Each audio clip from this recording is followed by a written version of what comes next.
অনেকের মধ্যে বোধহয় হৃদকম্প শুরু হয়ে গেছে, যারা নাকি বড় বড় ডায়লগ দিছে না, ওই ডায়লগ বলতে হৃদকম্প শুরু হয়ে গেছে, যে ওই বেটা জানে আবার কার নাম বলে দেয়।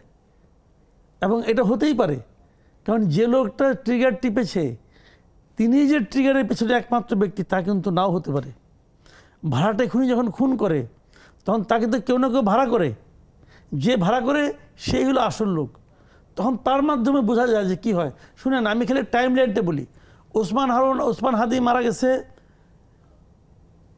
মানে ঠিক নির্বাচনের তফসিল ঘোষণার পরের দিন, এবং সে মারা যাওয়ার সঙ্গে সঙ্গে একটা স্লোগান উঠেছিল, এই ইনকলাব মঞ্চ বলছিল যে যতদিন পর্যন্ত হাদির বিচার না হবে ততদিন পর্যন্ত নির্বাচন হবে না।